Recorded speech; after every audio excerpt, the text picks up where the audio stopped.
Texas, 1879. The dust of the western plains danced in golden swirls across the horizon as Isaac Daniels surveyed his modest ranch. At 25, he'd already carved a life from the unforgiving frontier, building a sturdy two-story home and gradually expanding his herd of cattle. But as he stood on his porch, watching the sunset paint the sky in brilliant oranges and pinks, a familiar emptiness gnawed at his chest. Land and cattle are all a man needs out here, he murmured to himself, repeating the words his father had spoken before dying in a raid 5 years prior. Isaac had lived by that creed, keeping to himself save for necessary business in town and the occasional help from neighboring ranchers. The frontier was no place for sentimentality or connection, just survival and hard work. His ranch hand, old Pete, hobbled up beside him. Mail came. Looks like your cousin finally wrote back. He handed Isaac an envelope, its edges worn from its long journey. Isaac nodded his thanks, breaking the seal as Pete returned to the bunkhouse. The letter contained unexpected news. His distant cousin from back east had died of fever, leaving behind a young widow and 3 small children with nowhere to go. She's heading your way, the letter concluded. Victoria needs a fresh start, and you have the only family connection left. Isaac frowned, folding the letter and tucking it into his pocket. He barely remembered meeting this cousin, let alone his wife.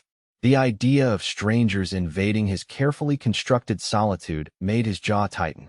He had built walls around his life for good reason. Attachments meant vulnerability, and vulnerability got people killed on the frontier.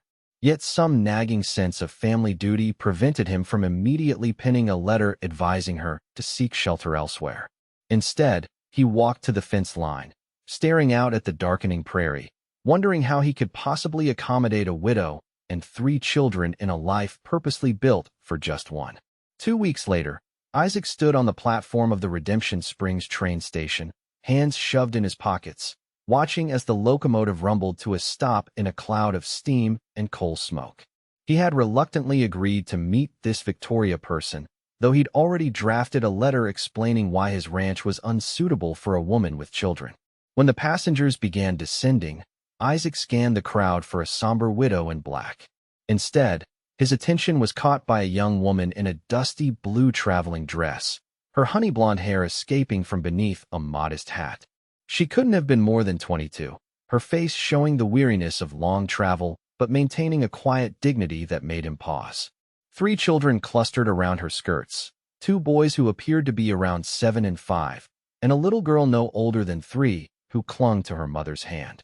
Victoria Darrow spotted him before he could retreat, recognition flickering in her eyes, likely from some description in his cousin's letters. She approached with determined steps, the children trailing behind like ducklings. Mr. Daniels? Her voice carried a soft Eastern lilt, but with an underlying strength that surprised him. I'm Victoria Darrow, your cousin Edward's wife. Isaac found himself nodding stiffly, unable to reconcile the young woman before him with the grieving widow he'd imagined. Mrs. Darrow. The oldest boy stepped forward, offering his hand with practiced formality. I'm Thomas, sir. These are my brother and sister, James and Emily. The gesture, so adult from such a small frame, caught Isaac off guard. He shook the boy's hand, noting the firm grip that belied his age. Victoria's eyes held steady on Isaac's face, assessing him just as carefully as he was studying her. I understand our arrival might be unexpected, despite the letter. If you could point us toward affordable lodgings in town, we won't impose further. Her words carried no self-pity, only practical determination. Behind her stood their meager belongings, 2 trunks and a carpet bag, the sum total of a family's life.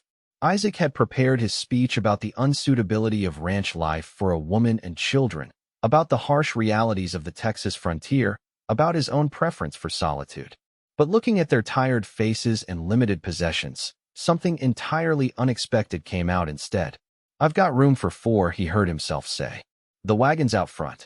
Victoria's composed expression faltered momentarily, relief washing across her features before she regained control.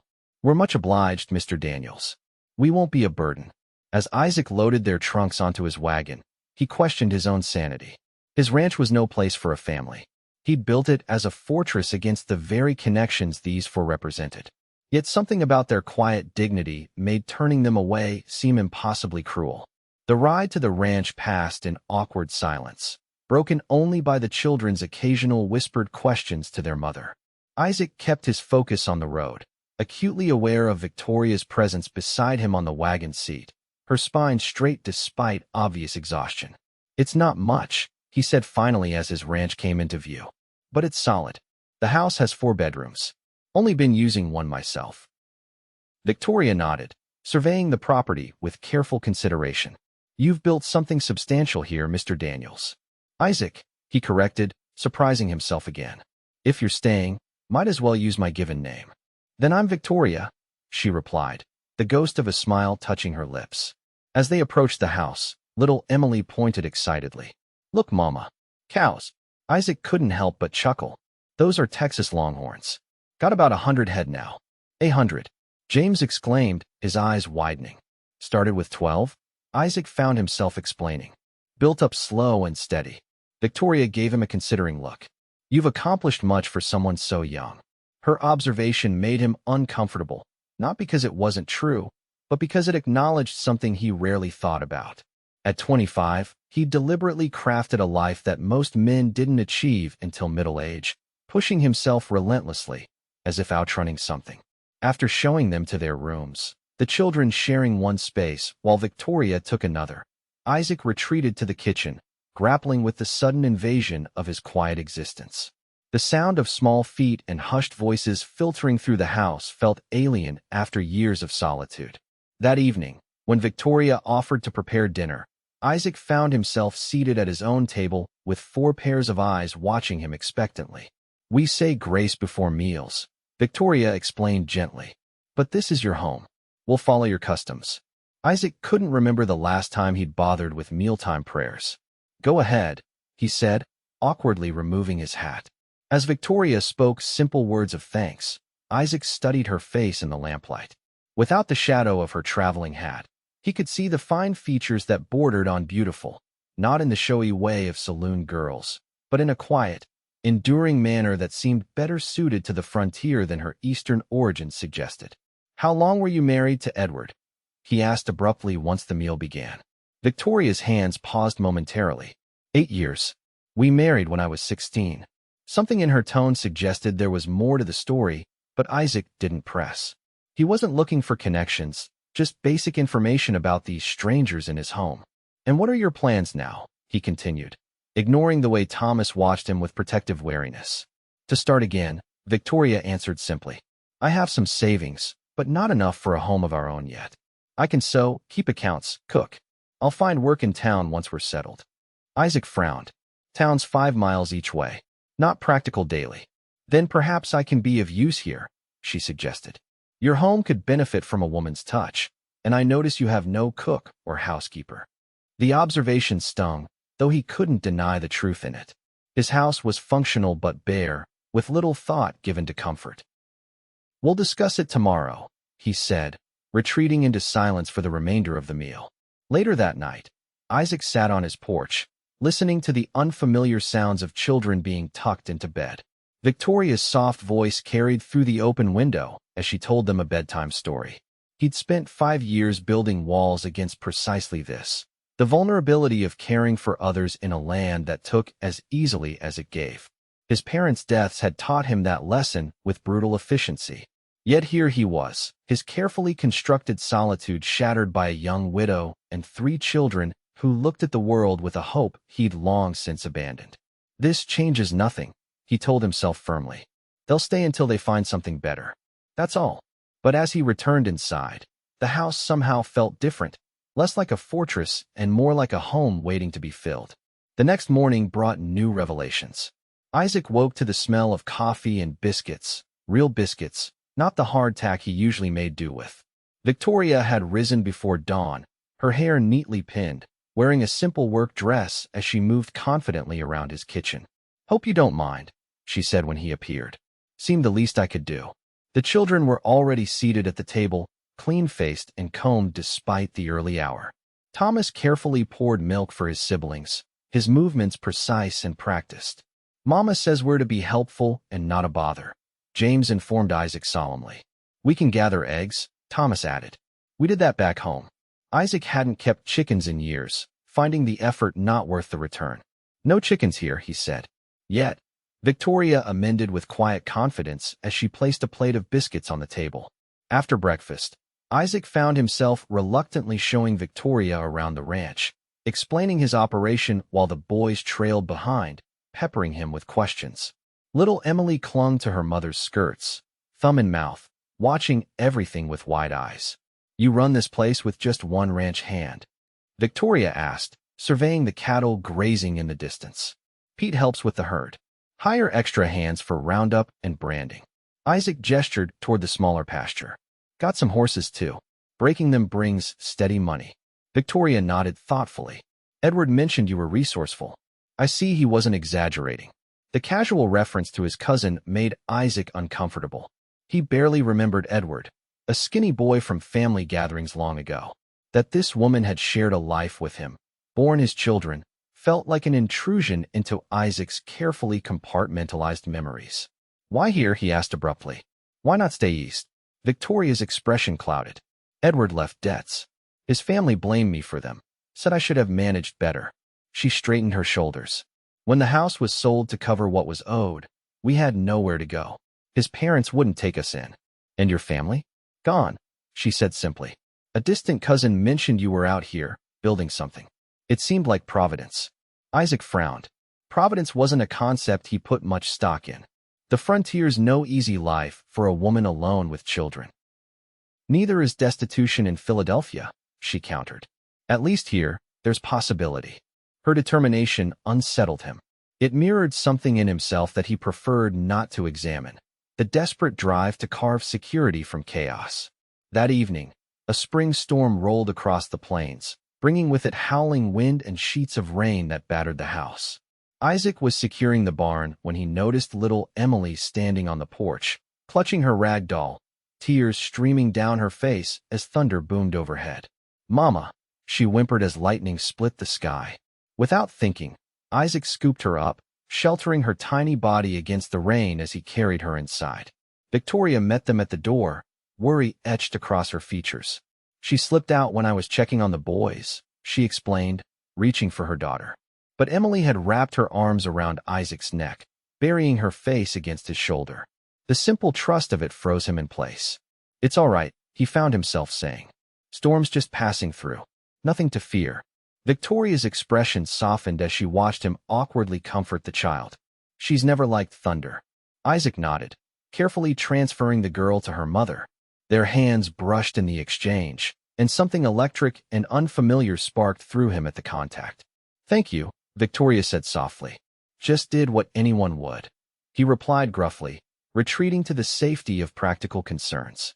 Storm might spook the horses. I should check on them. He escaped back into the rain, his heart hammering with confusion. The child's trust and Victoria's gratitude had breached something in his defenses, exposing vulnerabilities he'd spent years burying. Over the next weeks, Isaac watched with growing unease as Victoria transformed his house. Curtains appeared in windows that had been bare for years. The floors gleamed with regular scrubbing. Wildflowers in mason jars brightened the kitchen table. Small touches of comfort and care accumulated in corners where there had been only functionality before. More disturbing was how quickly he adapted to their presence. He found himself returning from long days with the herd looking forward to the glow of lamplight in windows that had too often been dark. The children's voices became a backdrop to his evenings. James recounting adventures from exploring the barn, Thomas asking thoughtful questions about ranch operations, Emily's delighted giggles when he agreed to let her sit on his shoulders. Victoria herself proved unexpectedly capable. She took over the household accounts, revealing a sharp mind for numbers that surpassed his own haphazard bookkeeping. Her cooking transformed meals from mere sustenance to something he actually anticipated. She even began a kitchen garden, coaxing vegetables from soil he'd never bothered to cultivate. You don't have to earn your keep, he told her one evening as she mended his shirts by lamplight. Your cousin's family. That's enough. Victoria's hand stilled. Edward was your cousin, not me. And I won't be beholden, even to family. She met his eyes steadily. My children and I will contribute our share. Her pride resonated with something deep in Isaac's core. Wasn't that what he'd been doing since his parents' deaths? Building something so he'd never have to depend on anyone? Thought you were planning to find work in town, he said, remembering their initial conversation. I'm working here, she replied simply. Unless you found my efforts lacking. Isaac shook his head, unable to imagine returning to the barren existence he'd maintained before their arrival. No complaints from me. A smile touched her lips, transforming her face in the golden lamplight. Then it settled. Nothing was settled, least of all the confusion growing in Isaac's heart. He'd built his life around the belief that attachment was dangerous, that the frontier demanded isolation as the price of survival. Yet here was Victoria, stronger for the connection she maintained, her love for her children a source of resilience rather than weakness. The town's spring social arrived just as Isaac was wrestling with these revelations. He'd never bothered attending such gatherings before, but Victoria insisted they should all go. The children need to meet others their age, she argued, and it would do you good to socialize beyond cattle auctions. Isaac grumbled, but found himself wearing his good shirt and driving them all into town in the freshly cleaned wagon. Victoria had sewn new dresses for herself and Emily from fabric purchased with egg money. She'd acquired chickens within days of arriving, proving her earlier, yet prophetic. The social hall was crowded with ranchers, merchants, and their families. Isaac stood awkwardly near the punch table, while Victoria was quickly surrounded by curious townswomen, eager to meet the mysterious widow who'd taken up residence at the Daniels ranch. So she's not your wife? Miriam Foster, the shopkeeper's wife, asked with poorly disguised interest. Cousin's widow, Isaac explained tersely, uncomfortable with the speculation he could see building behind her eyes. How charitable of you to take in a poor widow and her brood. Miriam continued with false sweetness. Though folks are wondering about the propriety of the arrangement. Isaac's jaw tightened. Mrs. Darrow is family. Nothing improper about helping family. Before Miriam could respond, Mayor Caldwell approached, extending his hand. Daniels, never thought I'd see you at one of these gatherings. Your lovely house guest must be a good influence. The term house guest grated against Isaac's ears, though he couldn't have explained why. Victoria and the children had somehow ceased being visitors in his mind. Across the room, he saw Victoria laughing at something Mrs. Ramsey, the pastor's wife, had said. In her blue dress with her hair arranged in elegant coils, she looked like she belonged in a fine Eastern parlor, not a frontier town social.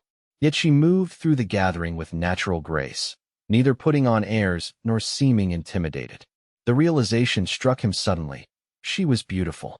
Not just in a physical sense, though the lamplight certainly flattered her fine features, but in the way she carried herself with dignity despite hardship.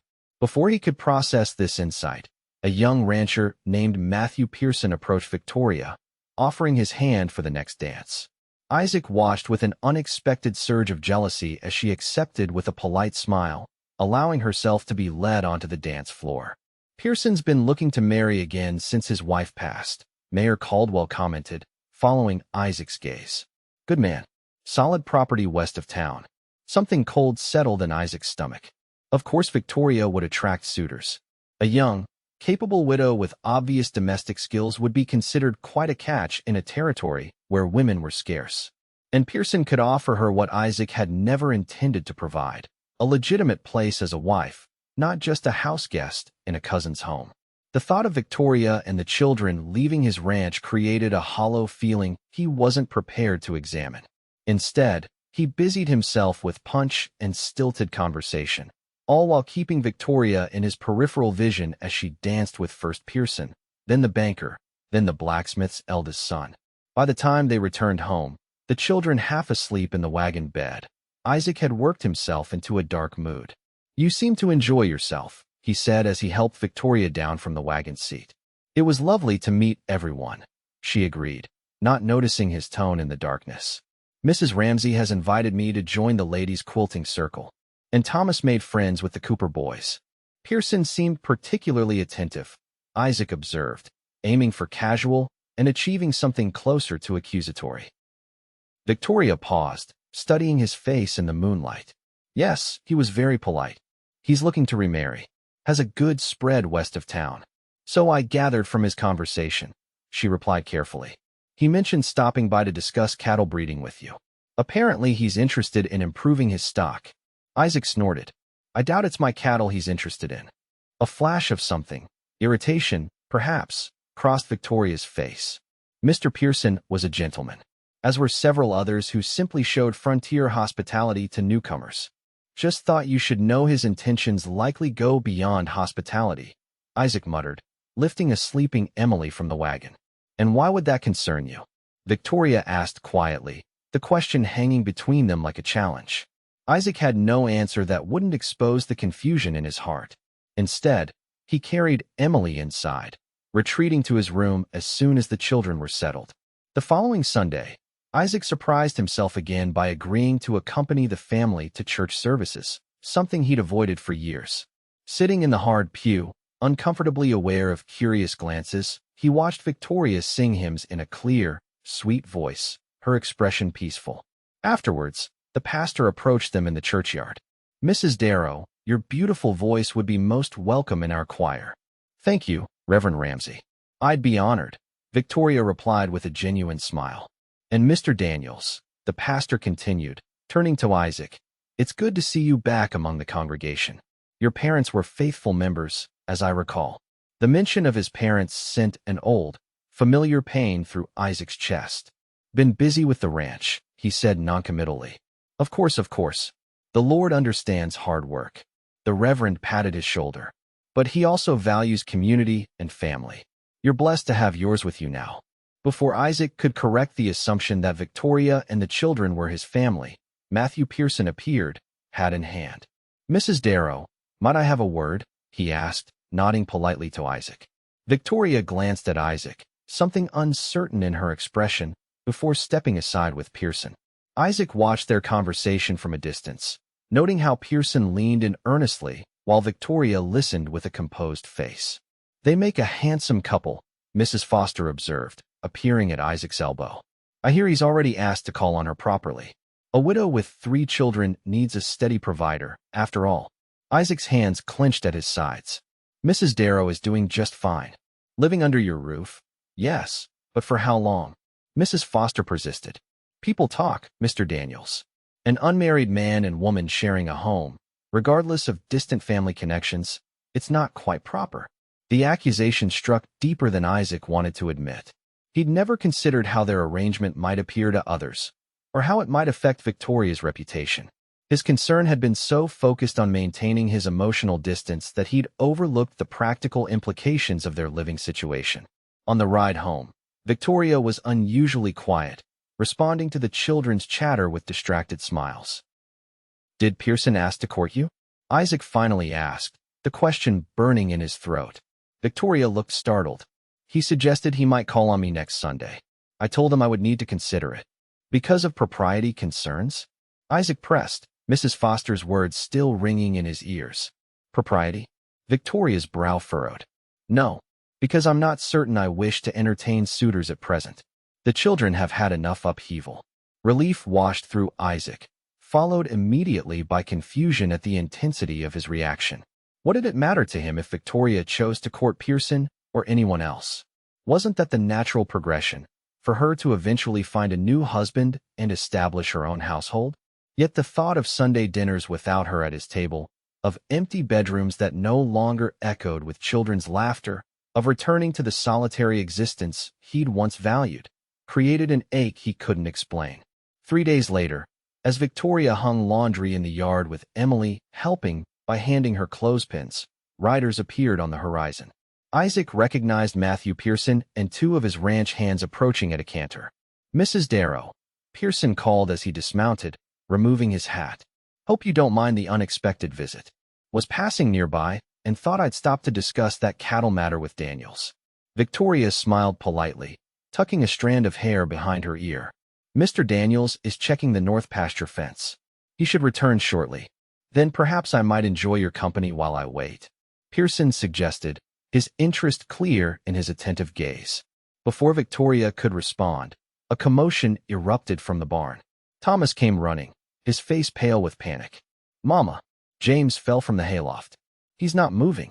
Victoria dropped her laundry basket immediately, rushing toward the barn with Emily in her arms.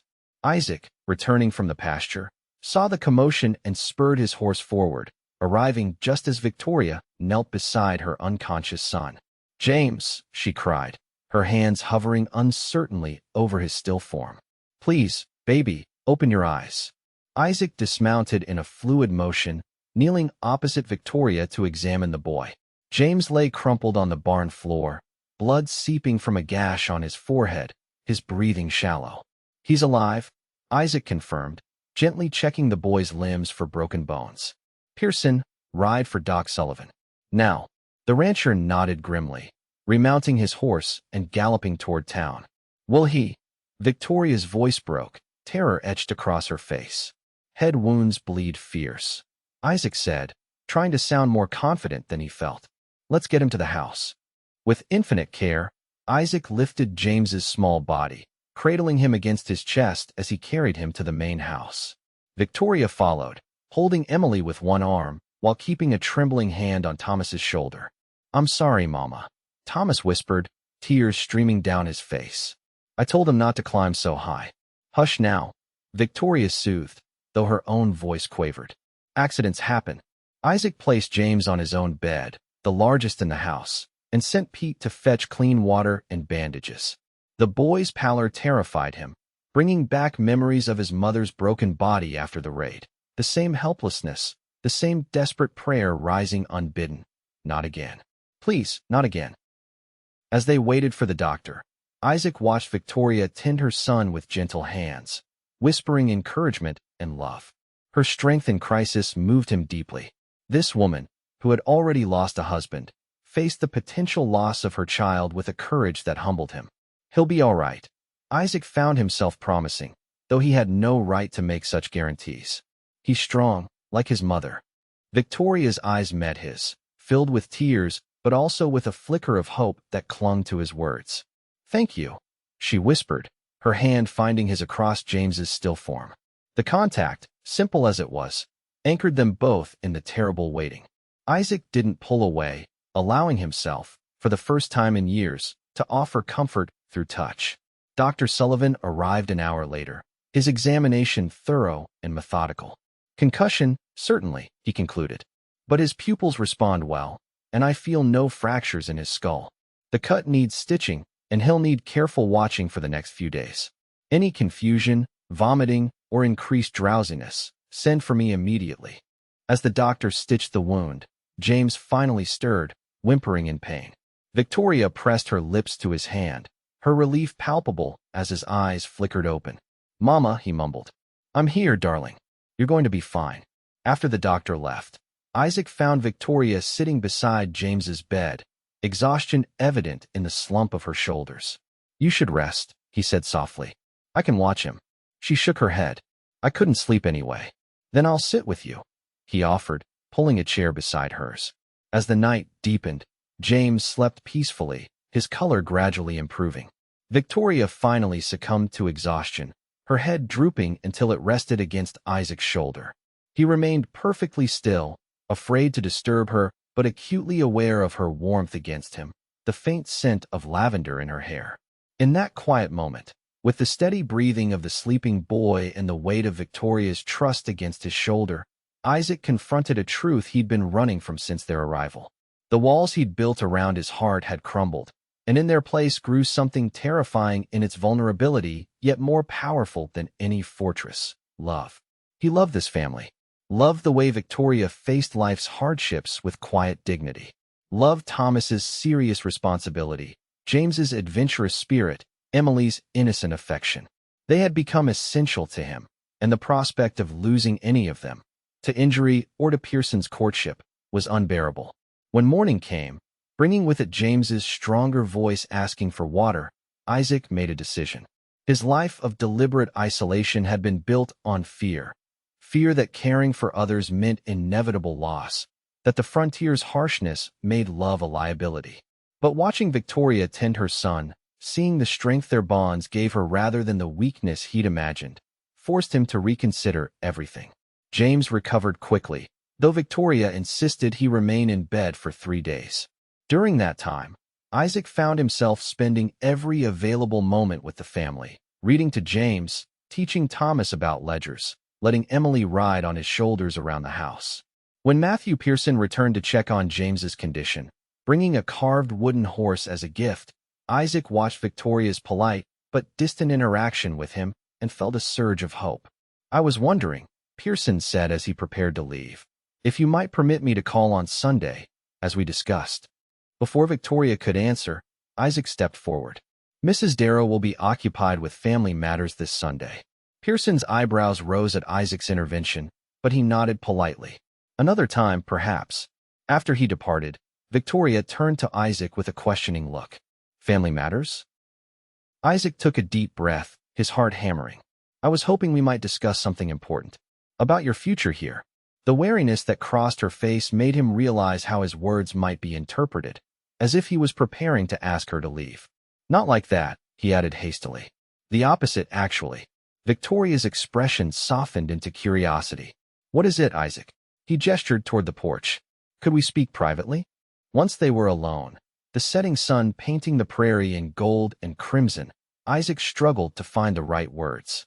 All his life, he'd valued actions over sentiment, believing the frontier had no place for flowery declarations. "When you arrived," he began awkwardly, "I thought you'd be temporary, passing through on your way to something else." Victoria's face remained carefully neutral. "That was the arrangement. The thing is," Isaac continued, "you and the children, you've changed things." "Changed me?" He ran a hand through his hair in frustration. "I'm not good with words. Never had to be before." "You're doing fine," she encouraged softly. "Before you came, I thought the only way to survive out here was to keep everyone at arm's length. To never need anyone." He met her eyes directly. "I was wrong." Victoria's breath caught, but she remained silent, waiting. "I don't want you to court Pearson," he admitted. "Or anyone else. I want you to stay. Not as my cousin's widow, not as a housekeeper, but as—" he swallowed hard. "As my wife. If you could consider such a thing." The silence that followed seemed endless. Victoria's eyes widened, searching his face as if looking for some sign this was a practical arrangement rather than a matter of the heart. "The children," she said finally. "They're part of this decision." "I know," Isaac nodded. "I'm asking for all of you. I love them, Victoria. Almost lost my mind when James was hurt. And the words stuck in his throat, years of emotional restraint making this final confession nearly impossible. Victoria stepped closer, her hand gently touching his arm. "And you what, Isaac?" "I love you," he whispered, the admission breaking free at last. "Never thought I'd say those words to anyone. Believed love was a weakness out here. But watching you these past months, your strength, your grace under pressure, I realized love isn't what makes us vulnerable. It's what makes us strong enough to face whatever comes." Tears shimmered in Victoria's eyes. "I never expected this," she confessed. "When we came here, I was just hoping for shelter until we could establish ourselves. And now?" Isaac asked, his heart suspended between hope and fear.